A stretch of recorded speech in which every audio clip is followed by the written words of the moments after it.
রাত 11টা বাজে আর আমি খুব চিন্তায় আছি, কারণ সন্ধ্যে 4টের সময় দেখি ওর মা, মানে খুদে বন্ধুর মা খুদে বন্ধুকে মুখে করে নিয়ে কোথায় চলে গেছে।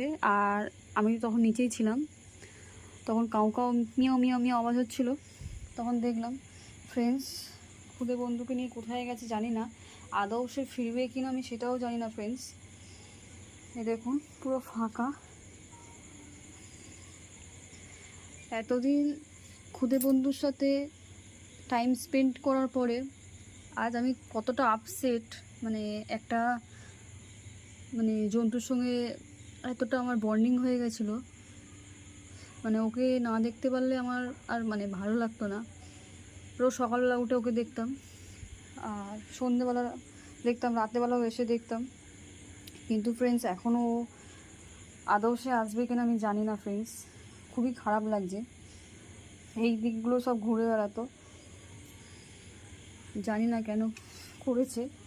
ওর মার হয়তো এইগুলো পছন্দ না। এই যে গার্ড করে রেখেছিলাম, আমি খুদে বন্ধুর জন্য গার্ড করে রেখেছিলাম, যাক সরিয়ে দিই আশায় যে ওর মা ওকে নিয়ে ফিরে আসবে। খুদে বন্ধু যাতে না পড়ে যায় সেই কারণে আমি এটা গার্ড করেছিলাম। সরিয়ে দিই।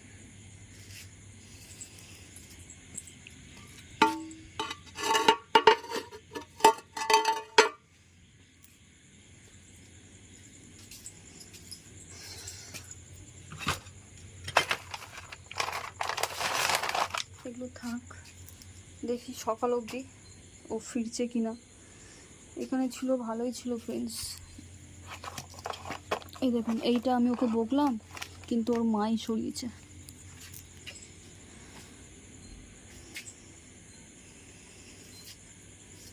এতটা অ্যাটাচমেন্ট হয়ে গেছে ফ্রেন্ডস, মানে আমাকে খুব মিস করছি। সাদা বেলটাকে তো আদর করতাম, অতটা অ্যাটাচমেন্ট ছিল, কিন্তু কালো বেলটা, সাদা বেলটা যাওয়ার পরে কালো বেলটার সঙ্গে আরও বেশি আমার অ্যাটাচমেন্ট হয়ে গেছিলো ফ্রেন্ডস। আপনারা সবাই প্রে করুন যাতে তাড়াতাড়ি চলে আসুক, কারণ আমার খুব খারাপ লাগছে।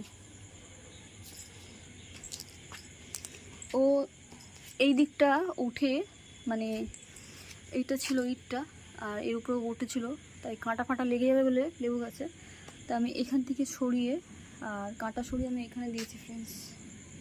দেখি সকালেও ফেরে কিনা।